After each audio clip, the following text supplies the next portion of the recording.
Boa tarde, pessoal. Vocês estão me ouvindo bem?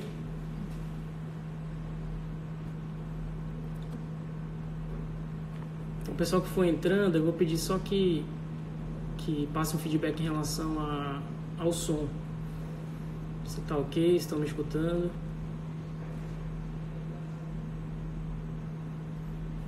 Beleza, acho que está todo mundo escutando então. Então vamos lá, a gente vai dar início a mais uma live aqui do nosso projeto da CardioFit, né? Hoje o Dr. Leandro está de folga e eu fiquei responsável aí para a gente dar esse andamento, tá? Então, assim, de antemão, eu queria passar para vocês, né, que a ideia do nosso tema, propositalmente, ela está um pouquinho mais abrangente, tá? Foi feita de forma proposital, até com o intuito da gente tentar entender o porquê, né, que o nosso estado entrou num sistema de colapso de saúde e tudo mais. Então a gente vai, a ideia, o tema é pandemia, antes, durante e depois, né, onde a gente vai abordar, dentro desses três tempos cronológicos, né, a gente vai abordar as características que levaram a isso, tá? A ideia do tema, ela não é entrar em aspecto político, entrave político, enfim, né? A gente sabe que, infelizmente, a coisa acabou enveredando para isso, né, em muitas discussões, mas a gente quer fugir um pouquinho disso e trazer a realidade do que acontece, né? Então, a própria escolha do convidado hoje, ela foi feita a dedo, né, porque é a pessoa que eu mais tenho conversado sobre o tema durante esse período, e é um cara extremamente sincero e entende muito do assunto. O Dr. Renan até já entrou, né? Antes disso, eu queria só, né, dar uma iniciada, né? Eu sou, além de amigo, eu sou primo do Dr. Renan, né? Ele é médico e é um dos médicos mais vocacionados que eu conheço, se não o mais vocacionado, né?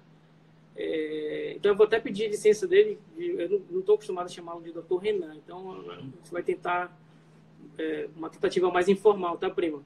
Então a gente vai se tratar dessa maneira, tá?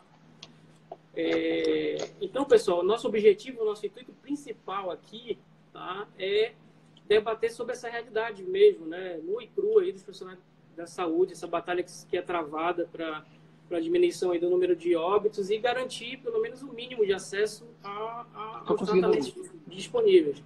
Tá me ouvindo bem, primo? Tô sendo ouvido. Beleza. Também? E antes da gente começar esse bate-papo, eu queria que você, né, enfim, se apresentasse, falasse um pouquinho aí da tua história, até porque, além de estar trabalhando na linha de frente, você também foi vítima, né? Também teve do outro lado da história, então eu acho interessante esse primeiro momento aí para a gente compartilhar isso aí. Tranquilo? Então fica à vontade, pode se apresentar aí para a gente. Tá. Boa tarde, primo. Difícil de manter uma formalidade. Bom, meu nome é Renan Ziegler, tenho 35 anos, sou médico formado pela Universidade Federal do Amazonas, cirurgião geral formado pela Hospital Universitário Getúlio Vargas. Quero dizer aqui que eu não tenho nenhum conflito de interesse, não sou filiado a nenhum partido político e nem tenho nenhuma associação com a indústria farmacêutica, etc. Então, as opiniões são pessoais e profissionais como médico. E é isso. Estou sendo bem ouvido aí? Alô? Tá perfeito. O áudio, pelo menos para mim, tá ótimo. Primo, vamos tentar escalonar, então, nosso bate-papo em 3 momentos, né? Então, a gente vai começar falando um pouquinho, eu queria que você falasse um pouquinho sobre isso, até porque você conhece bem a realidade aí do sistema de saúde, né? A forma como é feita essa gestão aí durante esse tempo. Então, eu queria começar com esse paralelo, né? De a gente conversar sobre como era o sistema de saúde antes do Covid, se ele era suficiente, se ele já era hipossuficiente, né? Se já faltavam recursos, enfim, como que se mostrava o sistema de saúde antes da pandemia, né? No segundo momento, a ideia é a gente falar sobre o durante, ou seja, essa fase que nós estamos passando agora, né? A gente sabe que vieram muitas informações aí a respeito de medicamentos e pesquisas de vacinas e tudo mais, mas assim, a gente fica à mercê das informações, as pessoas muitas vezes enlouquecem, compram os remédios, começam a tomar remédio por conta própria. Então a gente vai abordar um pouquinho sobre isso, sobre como está sendo o durante, né, nessa fase. E aí no finalzinho a gente fala sobre o que esperar do futuro, né? Se a gente tem aí lições, desafios que a gente pode trazer, né? Se a sociedade de uma maneira geral vai se transformar depois dessa pandemia, tá? Então, acho que a gente pode começar aí pela tua análise, né, sobre como que funcionava o sistema de saúde, né, para a gente começar a entender um pouquinho por que nós chegamos a esse estado aí. Certo. Bom, nós temos que explicar uma coisa assim. Eu sou cirurgião, mas eu atuo nas unidades de urgência e emergência em hospitais do SUS e terapia intensiva em serviços públicos e privados. Eu dou plantão hoje atualmente em 6 UTIs da cidade, entre serviços públicos e privados. E sempre trabalhei desde que me formei, com esse perfil de paciente crítico, paciente clínico. Parei um pouco nos últimos 2 anos para fazer a minha residência de cirurgia e a minha atuação como cirurgião está começando agora, mas a atuação em terapia intensiva eu estou retornando e a vivência que eu tenho sobre Covid também é recente, como é recente em todo o mundo, né? Então, assim, sobre o sistema de saúde público, em relação antes do Covid, sem dúvida ele não estava contento, já tem muito tempo, né? As dificuldades que a gente tem hoje, a gente já tinha antes, falta de insumos, falta de EPI, falta de infraestrutura, de material humano, inclusive. E a pandemia, ela veio, né, grosso modo, se esfregar na cara, na verdade, trazer à tona uma deficiência que a gente já tem há muito tempo, né? Sobre a quantidade de leitos, de UTI para os pacientes no mundo inteiro, a quantidade de leitos sempre foi menor do que a população de modo geral. Não é um leito para cada pessoa, né? Porque não é todo mundo que precisa de UTI, né? Você vê em Nova York, que é, enfim, país de primeiro mundo, Estados Unidos, que faltou UTI também, né? Eu vi, inclusive, veicular algumas fotos aí no Instagram de enfermeiros, médicos usando saco de lixo e as pessoas fazendo uma referência a Manaus, só que, na verdade, a foto que andou por aí é em Nova York. São enfermeiros em Nova York, né? Enfermeiros, técnicos, médicos em Nova York.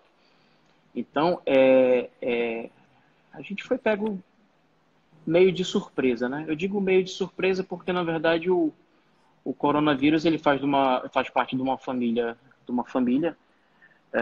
de vírus e que não é conhecido de agora, por isso se chama de novo coronavírus, né? Já desde a década de 60 já existia tipos de coronavírus e essa também não é a primeira pandemia. Em 2002 a gente teve pandemia, né, na Ásia pelo SARS-CoV, né? Depois em 2012 pelo MERS, né, que foi a síndrome respiratória do Oriente Médio. No total são 7 tipos de coronavírus. E o novo coronavírus, que em 2019 foi chamado de nCoV, né? E depois recebeu o nome de SARS-CoV-2, que é o que causa o Covid-19 atualmente. Então, assim, a gente não estava preparado para uma pandemia, ainda não está. E é isso. A pandemia ela veio trazer mais à tona o quanto várias deficiências que sempre existiram, só que dessa vez de uma maneira muito mais trágica, né? Sim, isso é verdade. A gente falando sobre o passado, a gente acaba entendendo o porquê do presente, né? Então, de fato, as informações que a gente tem é de que o sistema já era deficitário antes, né? E com uma demanda relativamente conhecida, né? Das doenças que já são comuns à nossa região, à nossa população e tudo mais. Eu lembro, primo, que a gente conversava muito no início, até o medo que se tinha, né? Você, como estava na linha de frente, dizia que estava assustado com a forma como o vírus se manifestava nos casos graves.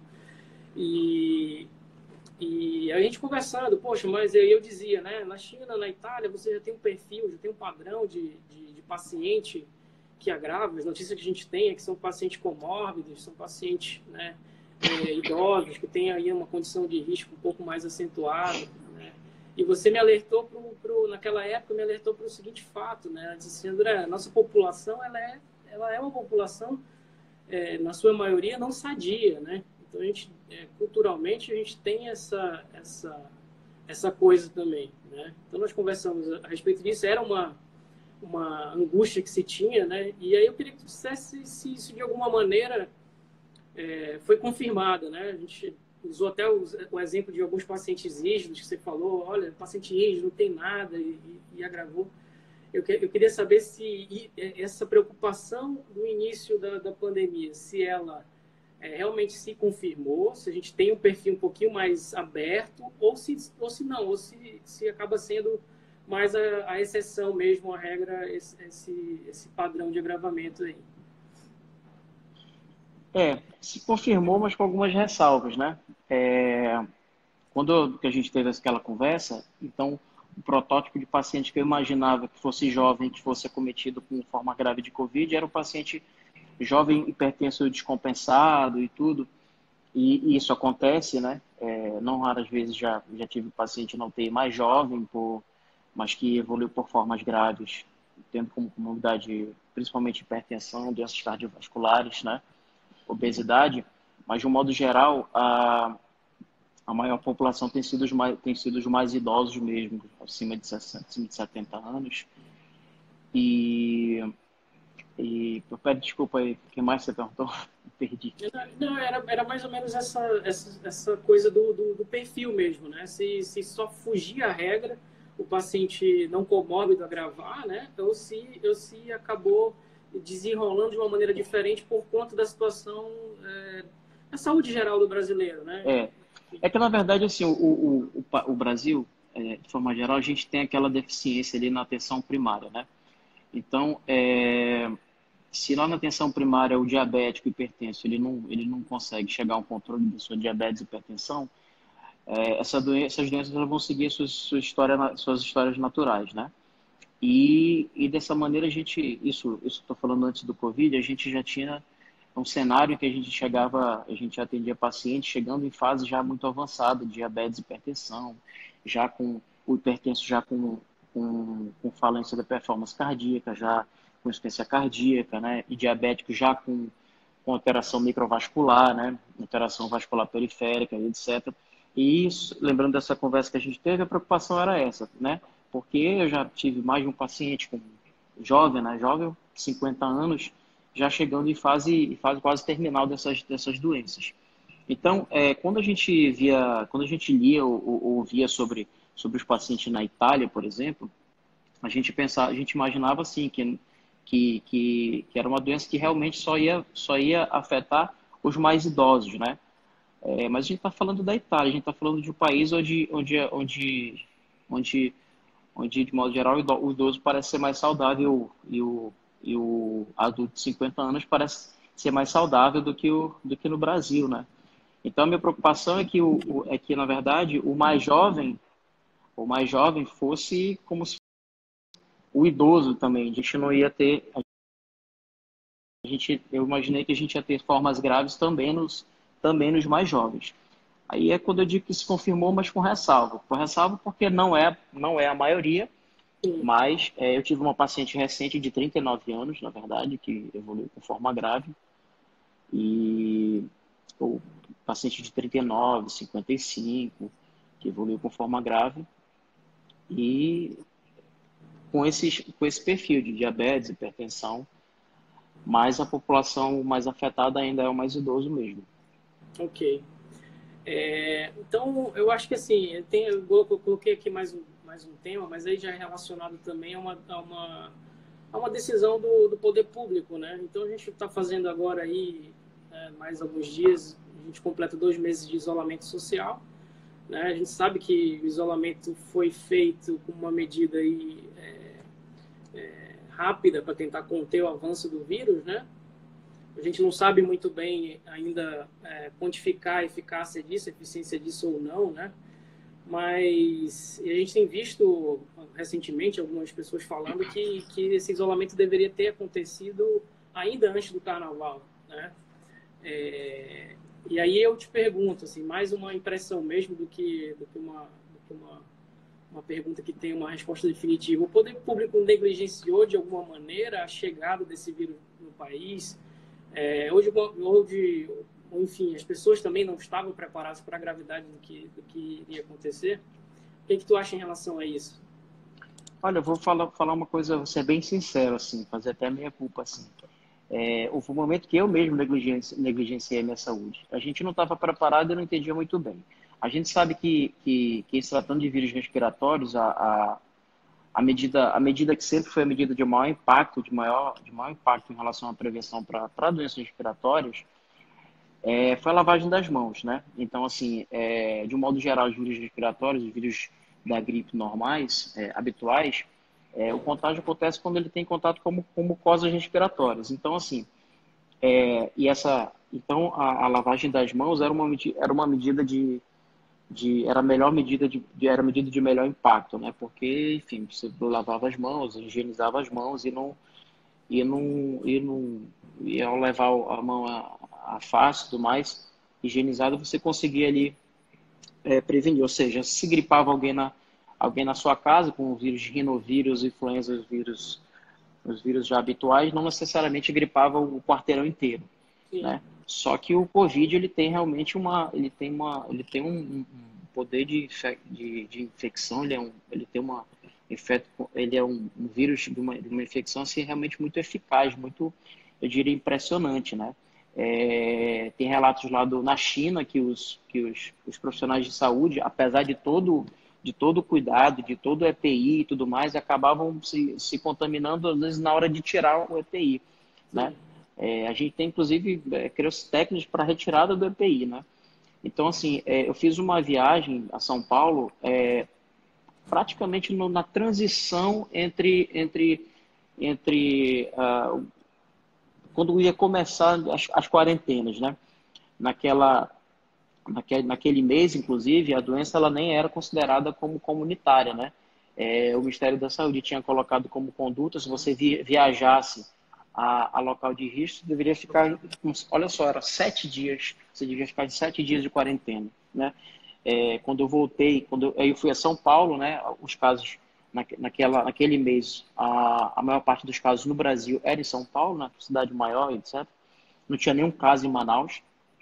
E, e a recomendação era que se tivesse em local de grande circulação, enfim, de risco, deveria ficar 7 dias isolados. Quando eu voltei, exatamente quando eu voltei, nessa semana, o Ministério da Saúde emitiu uma nota considerando já a doença como comunitária, ou seja, não se tratava, toda a gripe agora era, era suspeita.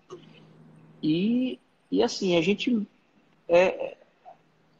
chegou, estava numa situação em que o paciente chegava no pronto-socorro com uma gripe e a gente não se perguntava, será se é, se não é? E eu entrei algumas vezes em sala de emergência, às vezes sem proteção e tudo. Tratei pacientes com síndrome respiratória aguda que, em princípio não seria Covid, né? Então a gente teve esse momento, essa transição de, de aventar a hipótese diagnóstica de Covid em algum paciente, depois entender e depois saiu desse cenário para o cenário em que toda síndrome respiratória, em que todo quadro gripal é suspeito de Covid, né? Então, bom, eu não quero emitir assim opiniões, né, políticas, eu não quero entrar nessa seara aí. Mas, enfim. Não, tudo bem. Na verdade, eu só abordei isso porque foi algumas notícias saíram aí nessa semana falando justamente sobre isso, né? De repente, a eficácia desse sistema talvez fosse maior se tivesse sido aplicado aí antes do... De repente negligência, mas assim, talvez algumas ressalvas. Eu acho que faltou um pouco de acreditar que a gente já está vivendo isso, né? Sim, Eu acho que todo mundo chegou em algum momento que deve ter se perguntado, meu Deus, o que está acontecendo? Eu nunca imaginei viver isso, né? sim, E aí até quando você começa aquele negócio, né? Quando a estatística vira nome, né? Quando você começa a conhecer alguém que fica ruim mesmo, quando você começa a ver mortes demais no período muito curto, né? De causas muito semelhantes, de causas semelhantes, né? A gente tinha, né, aquele paciente séptico, né, grave, com pneumonia, com sepse pulmonar, mas de repente você vê 4, 5 morrer assim, sabe, e escapar pelas mãos, e aí você começa a ficar preocupado. E aí você vê que o cenário muda de tal maneira que os paradigmas mudam, para os paradigmas de tratamento, os paradigmas de proteção, quer dizer, lavar as mãos não basta, né? entendi. É verdade. Aí, já aproveitando a deixa, né? Eu acho que foi logo no início aí onde a coisa a engrenagem começou a funcionar, né? Vieram aí os primeiros estudos sobre medicamentos, né? Então, assim, acho que a França foi pioneira em alguns estudos mais rápidos, né? Sobre fármacos, aquela coisa toda. E assim, a primeira, você pode até me corrigir se eu estiver enganado, né? A gente veio com aquele protocolo de azitro mais hidrocloroquina, ou cloroquina mesmo, isolada, né? E aí as coisas, como você falou, elas vão se transformando numa velocidade que a medicina não está acostumada, né? E o que é pior, essas informações elas vão vazando para a população e a gente sabe que isso de alguma forma acaba causando histeria, né? Então a gente já entrando aí nessa segunda parte do durante, né? O que aconteceu aí durante essa perpetuação desse vírus, a disseminação desse vírus aí na população. Eu queria que você falasse um pouco sobre essa combinação de fármacos, que eu acho que se bobear até hoje, eu acho que ainda tem prescrição aí, né? Em relação à azitro e a Tem. cloroquina. O que a gente tem aí, primo, mais palpável em relação a isso aí? Então, na verdade, o que acontece foi que houve um trabalho aí do francês, como você falou, no Hospital Marseille, né, na França. Foi o trabalho do Galtré, que foi o trabalho que a mídia deu mais atenção e ele foi o estopim para gerar essa corrida desenfreada no mundo e de modo que gerou aí a falta, o desabastecimento aí da hidroxicloroquina, da cloroquina e da azitromicina, né? É um trabalho que, na verdade, teve como endpoint, né, o primário, o clearance do vírus, ou seja, o tempo que o vírus sumia dos testes de PCR, né? O que se avaliava era isso daí. O trabalho do Galtré avaliou assim, todos os dias, em todos os dias, se faria o teste para saber se há presença ou não do vírus e, e aí das pessoas envolvidas no estudo associou-se a azitromicina com hidroxicloroquina e esses que se associaram parece que houve um clearance de 100%, né? Em torno do D6 ou do sétimo dia já não se encontrava mais o vírus nas vias aéreas, né? Acontece que esse estudo ele tem falhas, né? Ele tem falhas metodológicas, né? Ele tem falhas metodológicas. Primeiro porque não é um estudo randomizado, né? Não é um estudo, os ensaios clínicos randomizados são os estudos de maior relevância, né? Desculpa, me distraí porque ele aqui é Não tem conhecido problema não. falando. Inclusive, se quiser interagir com o pessoal, É, fica à doutora vontade. Carol, cirurgiã, colega excelente, Carolina Dordan. Mas Mas Felipe, enfim. deixa eu te fazer uma pergunta em relação a esses estudos, só para o pessoal ter uma noção. Ah, Quanto tempo, em média, leva, né, você levar a risco aí todos os protocolos de um novo fármaco, né, específico para uma doença? Porque a cloroquina ela já existia para tratar outros tipos de doenças, rapaz, né? Então está ela já tem uma posologia. falhando aqui. Isso, você está me ouvindo agora? Não? Deu uma falhada. Tá. É culpa da Então, Carol. então, assim, a gente sabe que a cloroquina ela já existe para tratar para outros tipos de doenças, né? Então É. ela já tem ali uma, sei lá, uma posologia conhecida, enfim, para aquele tipo de doença específica, né? Assim, só para o pessoal ter uma noção, né? Quanto tempo levaria para você ter um estudo para viabilizar um fármaco para uma determinada doença, né? No caso, a hidroxicloroquina, qualquer outro tipo de medicamento para Na verdade, de modo geral, 10 anos é um tempo, 10 anos é um tempo habitual para se criarem protocolos, né? Para se criar os protocolos são feitos baseados em comissões, né? E, e comitês, né? Em comitês se definem comissões e formulam-se perguntas e hipóteses diagnósticas, se formulam hipóteses e essas hipóteses são testadas, né? Mais uma mudança de paradigma, né? Hoje a gente está aí com Covid saindo, né, paper, saindo protocolo, saindo trabalho numa velocidade absurda que a gente mal consegue acompanhar, né? Você terminou de ler o negócio hoje, amanhã já saiu o editorial, saiu... Então, 10 anos normalmente é um tempo habitual, né? Mas entender. os estudos, assim, antes de continuar até falar, se a gente for falar aqui do que tem de terapia possível, assim, tem pelo menos 300 estudos rolando atualmente, né?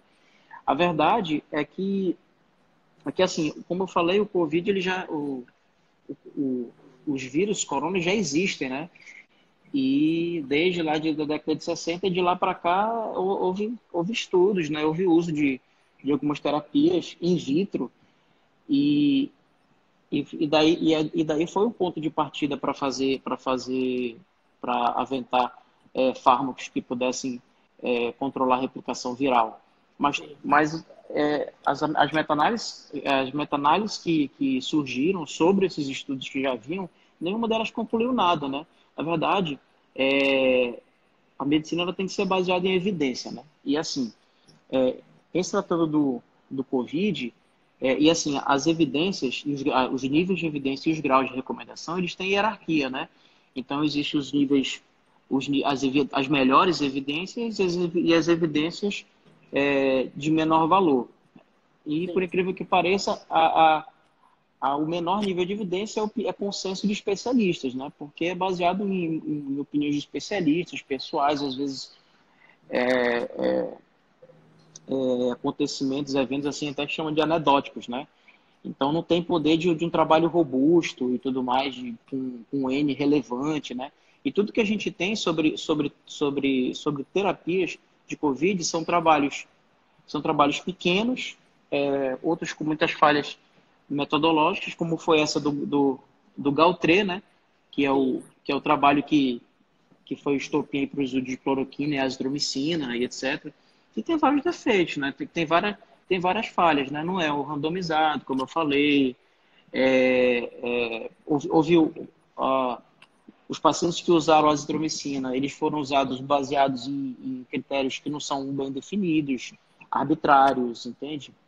Sim. E então assim, o que a gente tem de evidência assim relevante mesmo é o suporte clínico individualizado, né? É o suporte clínico individualizado. Tem algumas terapias aí que fazem todo sentido no uso, como os anticoagulantes, o corticoide na hora certa, mas se a gente for colocar isso em termos de hierarquia metodológica, de trabalhos relevantes e tudo mais, a gente não tem nada. A gente não tem nada, é tudo refutável, é tudo. Pode ser que saia alguma coisa em algum momento. Sim.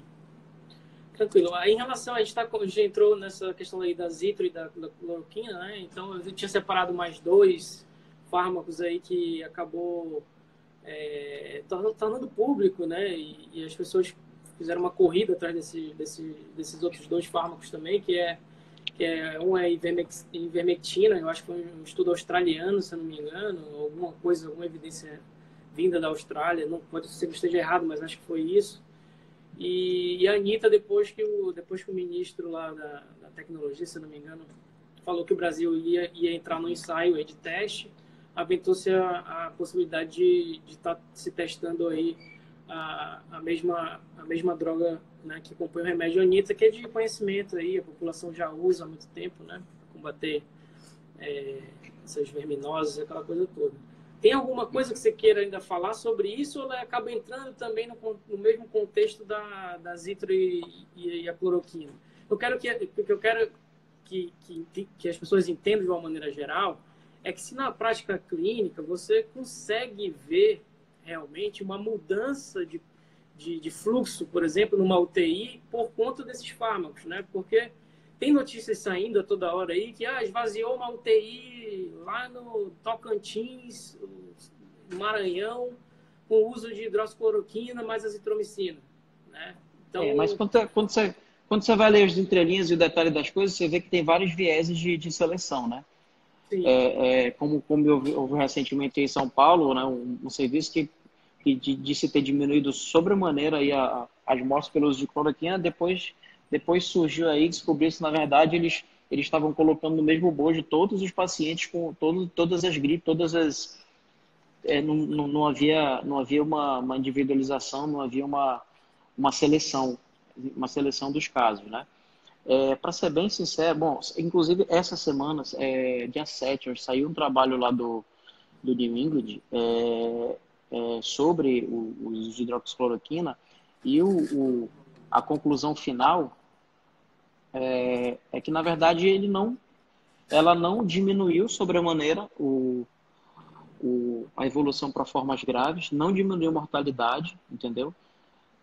E chegou à conclusão que a gente já tem, né? Que é conclusão nenhuma. A conclusão, no final, ele diz que é preciso de trabalhos randomizados, duplo cego e etc. Uma metodologia relevante, né? Para ser bem sincero, os pacientes bom, como eu trabalho em mais de um serviço, né? E os serviços eles têm seus protocolos institucionais, né? E alguns deles divergem entre si. E os pacientes, isso é uma observação bem pessoal mesmo, né? Poderia dizer anedótica, né? Que assim, sim. muitos pacientes que usaram ou não hidroxicloroquina, assim, muito pessoal não vi mudança de desfecho, não, entende? E a hidroxicloroquina, ela tem alguns efeitos adversos muito graves, né? Que o mais falado aí alargamento do intervalo QT. O intervalo QT é um padrão, na verdade, é um padrão no eletrocardiograma que geraria arritmias malignas, né? Sobre Entendi. Pois é. a ivermectina também não tem nenhum trabalho nesse aceitável, né? Mas seria interessante que desse certo, porque é uma droga barata, né? Que em tese Sim. tem poucos efeitos adversos e só que até tem um trabalho, na verdade, americano, que comparou o uso de ivermectina, inclusive em pacientes entubados e pacientes que não usaram ivermectina. E houve uma diferença de mortalidade sobremaneira. Eu tenho até medo de citar esses trabalhos, porque, na verdade, assim, parece que o resultado é maravilhoso, mas quando você vai ver o trabalho é cheio de falha, entendeu? O Não, trabalho é sim. cheio de vieses. Então, a gente não tem como, não são irrefutáveis, não tem como usar isso, a gente não pode. Eu sei que a gente procura esperança, todo dia a gente quer saber de uma droga nova que dá certo, mas o negócio tem que ser individualizado mesmo. Isso aí é verdade. Eu acho que é por isso que, já só aproveitando a deixa, né, que a gente está falando aí desses fármacos que vieram aí durante esse processo, né, eu queria que, de repente, você relatasse, dentro da experiência clínica, aí, esses pacientes que chegam, né, já agravando o quadro, já com espineico, já com quadro de espineico e tudo mais, que fizeram a automedicação, né? Então, dá para a gente traçar aí o risco que se tem, né? Pela automedicação, assim, um risco que a gente consiga na prática enxergar? Olha, é um risco relevante, tá? Porque, assim, a doença, ainda há muito que se compreender da doença, mas a gente já entendeu um pouquinho, né? Um pouquinho da doença, principalmente as fases dela, né?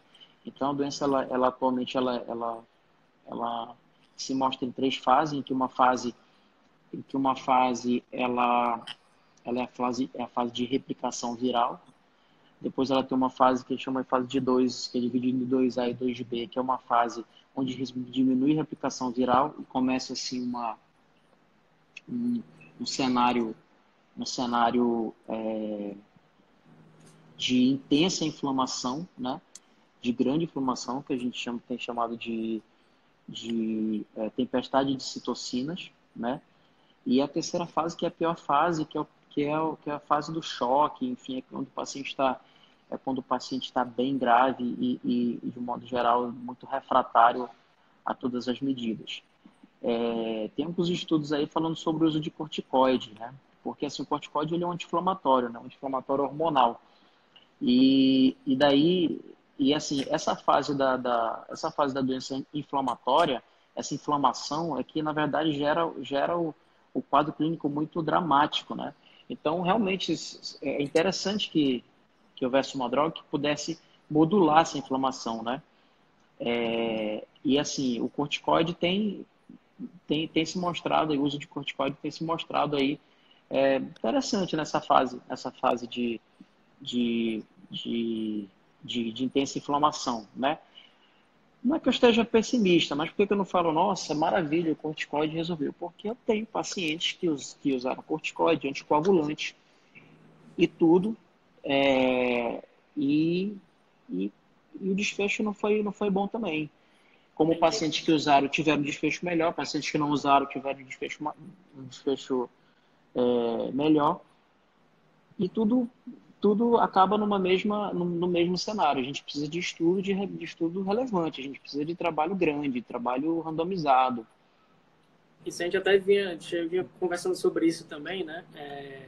E só mais uma coisa, e assim, o que tem muito me preocupado é que assim, as pessoas ouvem dos remédios e acham que é um milagre e começam a usar o negócio, às vezes, que até se fosse comprovadamente eficaz, deveria ser usado de uma maneira, no momento certo, né? Por exemplo, o corticoide na fase 1 é comprovadamente ruim, entendeu? Então, eu já tive paciente que chegou no hospital e já tinha usado tudo.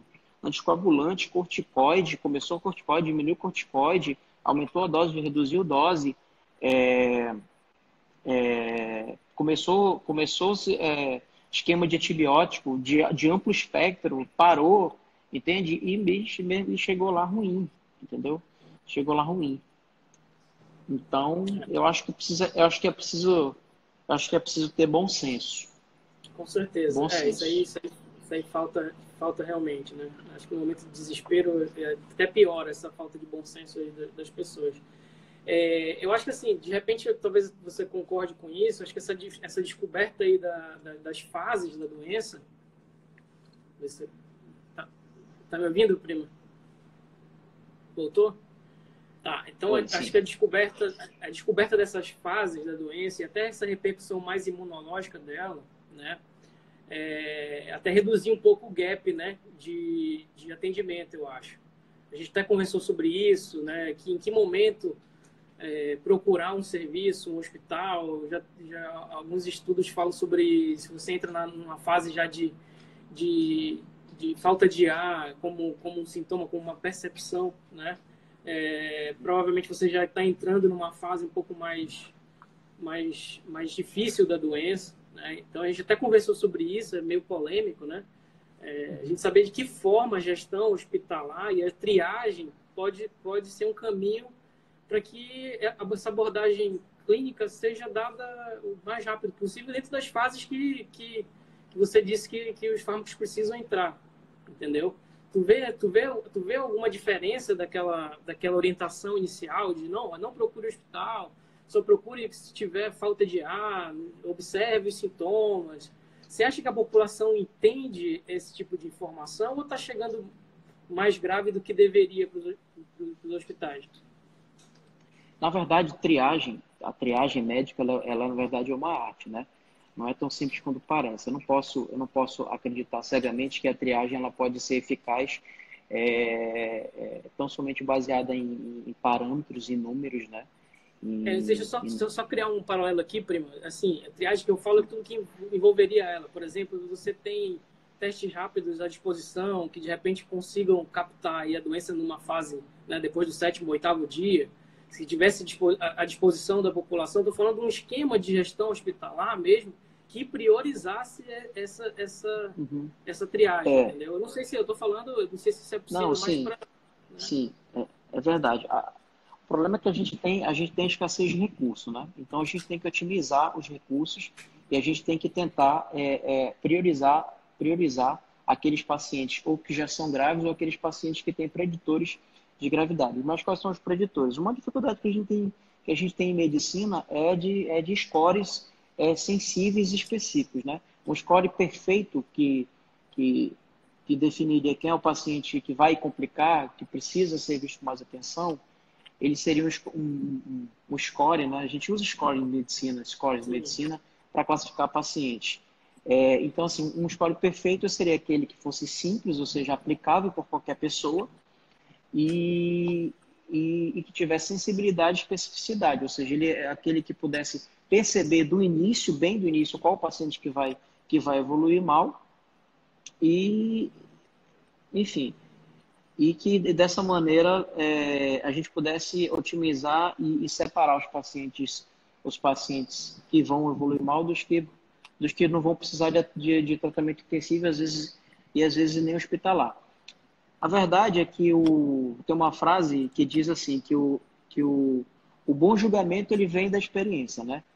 E a experiência vem do mau julgamento. Então, tenho a certeza que muitos pacientes foram tratados como casos não graves e viraram casos graves e alguns pacientes receberam atenção demais, recurso demais, foram tratados como se fossem graves e não evoluíram.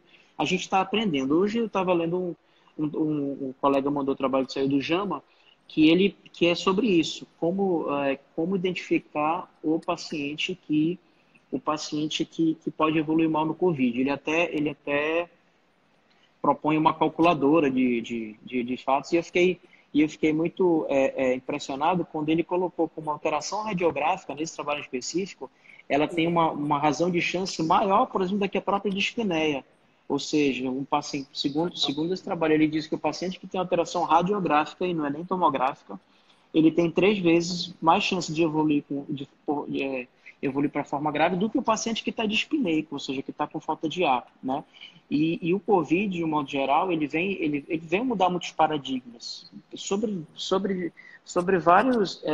em vários níveis de atenção.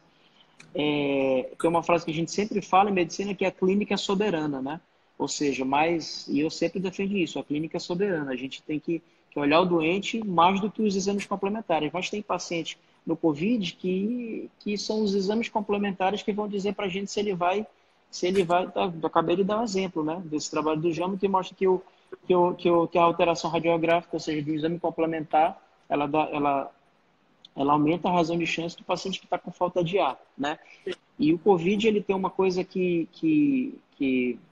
muito, muito assusta, que é a hipoxemia silenciosa, né? silenciosa, Isso né? a gente vê muito isso daí.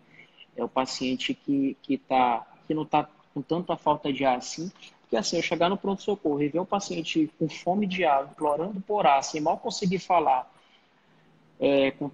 respirando 30, 40 frequências respiratórias por minuto, não precisa ser muito inteligente para saber que esse paciente precisa de ventilação mecânica, Legal. né? Isso era como era antes, mas hoje você tem um paciente que está lá falando que não está com tanta falta de ar assim, que está até confortável, mas quando você vai ver uma gasometria, ele tem um perfil de troca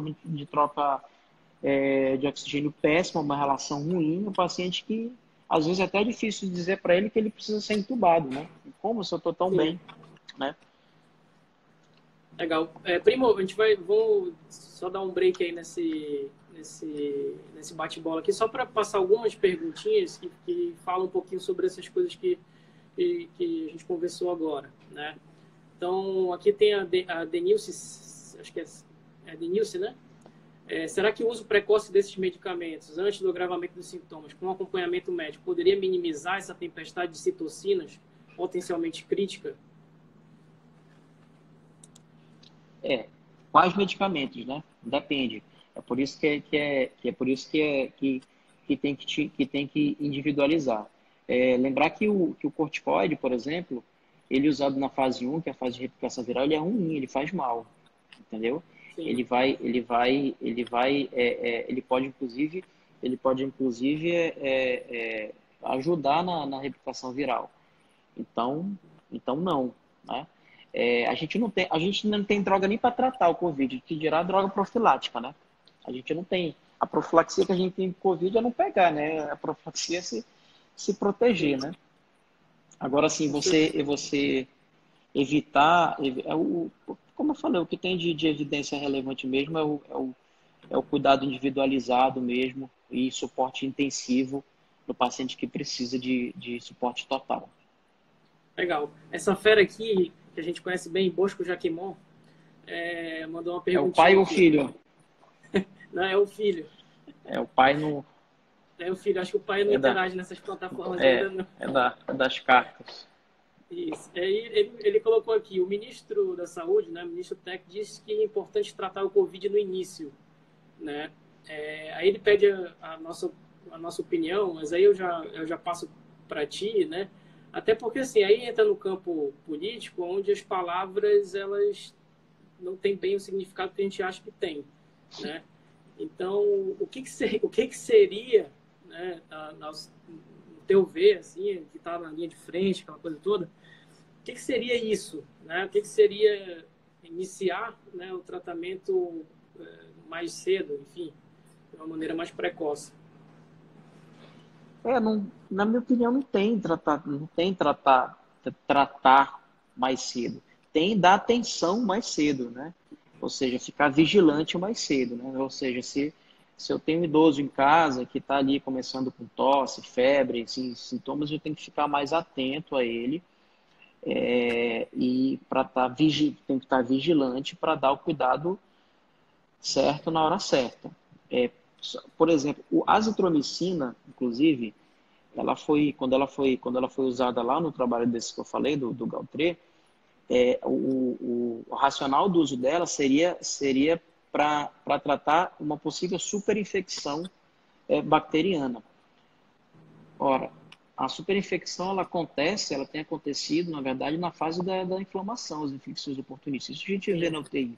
O paciente grave que começa ali depois do 5º dia a agravar bastante e entra nessa fase bastante inflamatória, ele evolui com sepse, né? Infecção bacteriana oportunista, né? Será se eu usasse lá no primeiro dia? Opa, parou. Tá ouvindo? Tô ouvindo bem.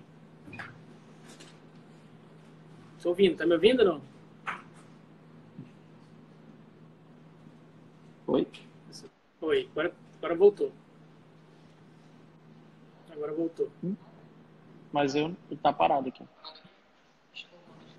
Eu tô te ouvindo bem, primo. Eu tô te ouvindo bem. Não sei se...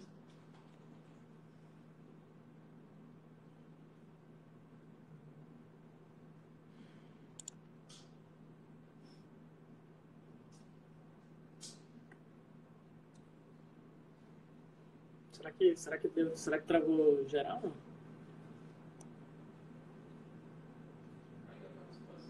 Hã? Não.